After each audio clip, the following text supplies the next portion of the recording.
Nak, kau dah baca Quran belum nak hari ni? Belum mak, letih lah mak hari-hari macam ni lah gini-gini. Macam mana kamu ni? Dengar Al-Quran tak baca? Marah anak ni. Mak, dulu mak macam mana? Ngaji hari-hari ke?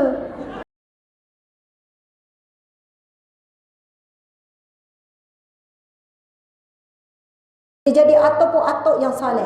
Dia tak berhenti mendidik lepas didik anak. Dia juga nak bertanggungjawab dengan didik cucu. Subhanallah. Dia tidak pernah berhenti beri manfaat. Dia bukan cakap, pandai-pandailah anak kau didik. Mak ayah dah letih dah didik kau masa kecil. Takkan anak kau pun mak nak kena didik. Tapi bila kita faham, Nabi sebut orang yang paling dicintai oleh Allah adalah orang yang paling banyak memberi manfaat. Sampai mati dia beri manfaat. Lepas anak cucu pula ini nak beri manfaat sampai mati. Okey, kita baca firman Allah ni sama-sama. Bismillahirrahmanirrahim.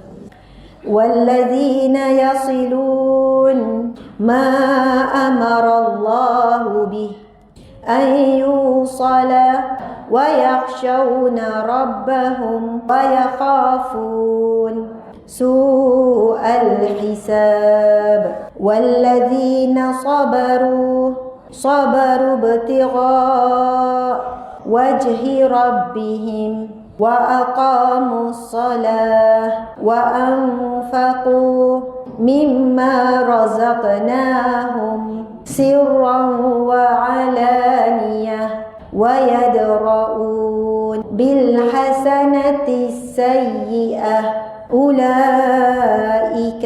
lahum uqbad dar jannatu adni yadkhulunaha wa man salaha min abaihim wa azwajihim wa zurriyatihim wal malaikah yadkhuluna alaihim min kulli bab. Sadaqallahul azim. Yang bermaksud, dan orang-orang yang menghubungkan apa-apa yang Allah perintahkan supaya dihubungkan. Ini yang pertama, ciri yang pertama, mereka yang akan dikumpulkan di syurga kelak bersama seluruh ahli keluarga mereka. Ciri yang pertama iaitu mereka yang menghubungkan apa-apa yang Allah perintahkan supaya dihubungkan. Apa maksudnya? Hubungkan silaturahim, hubungkan ukhuwah. Silaturahim ini hubungan kekeluargaan dengan adik-beradik. Biarlah adik-beradik tu yang putuskan, adik tu yang buat perangai, tapi kita tetap usaha hubungkan. Walaupun adik tu tak jawab, adik tu tak balas, tak apa, kita dah buat bahagian kita. Dan kita tak pun marah bila adik tu tetap berkeras tak nak baik dengan kita. Dah kita dah buat bahagian kita, kita ikhlaskan sahaja. Hubungkan dengan jiran, itu ukhuwah, dengan adik, dengan saudara mara, dengan kawan-kawan. Tapi mesti nombor satu, keluarga dulu, baru pergi yang lain. Tapi hari ni ramai yang letak kawan-kawan dulu, baru keluarga.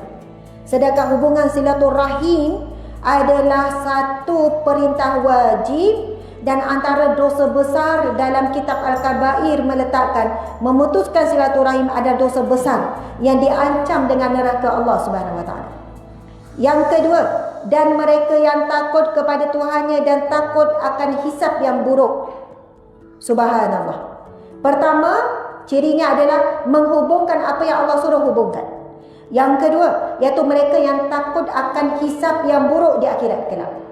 Kita duduk bayangkan dan menghitung amal baik, tetapi kita kena belajar menghitung amal buruk yang kita buat, keburukan kita buat, dosa yang kita buat, kesilapan-kesilapan kita. Bukan menghitung kesilapan pasangan, kesilapan anak, kesilapan jiran, kesilapan kawan-kawan, tapi hitung diri sendiri. Yang ketiga, dan orang yang sabar mencari redha Tuhannya.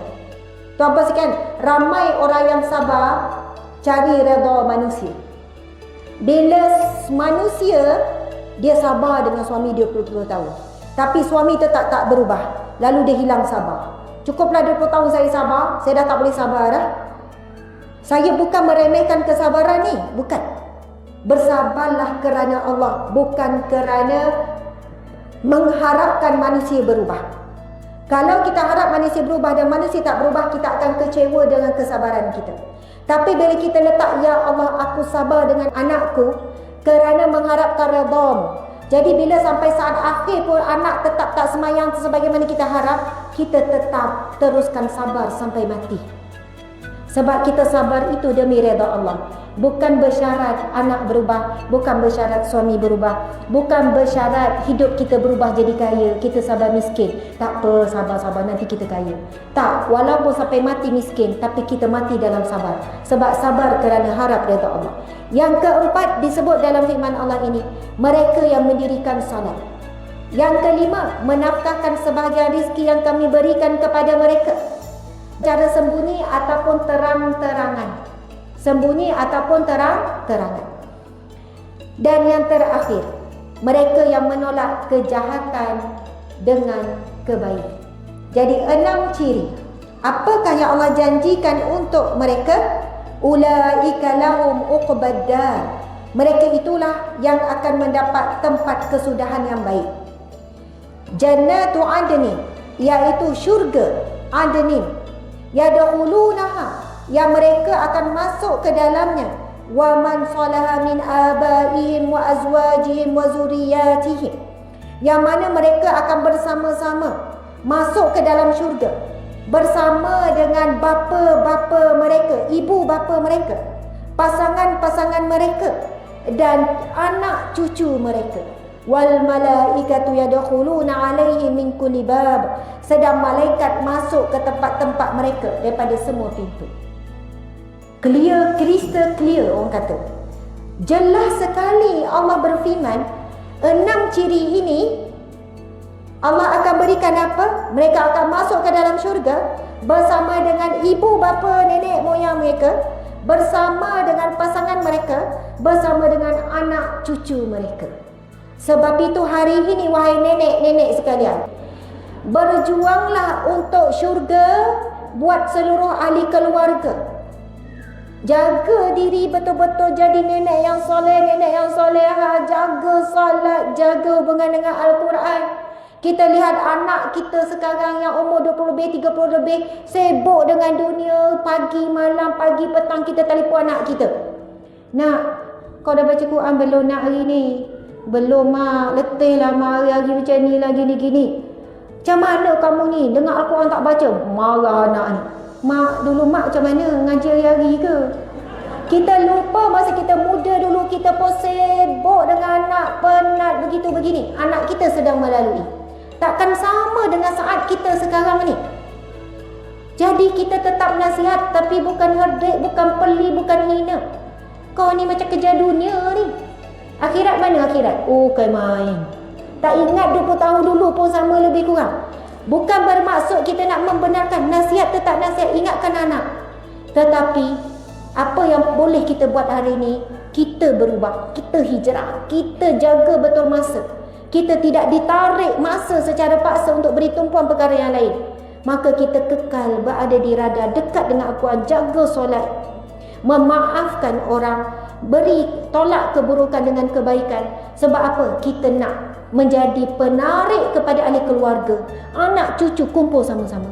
Tengok cucu pula asyik dengan telefon. Kau ni biar anak tu dengan telefon. Dengar ceramah Ustazah Asma ni pasal ketagihan ni. Contohlah ya. Bagus, nenek macam ni bagus. Dia concern dengan cucu dia. Tetapi di waktu yang sama, nenek ni angkat tangan. Ya Allah, lindungi anak cucuku ya Allah. Menangis-nangis minta dengan Allah. Dia tak pernah rasa selesai setakat anak je baik. Dia rasa tak selesai selagi mana dia melihat cucu pun mesti baik. Masya Allah, Alhamdulillah, Allahu Akbar.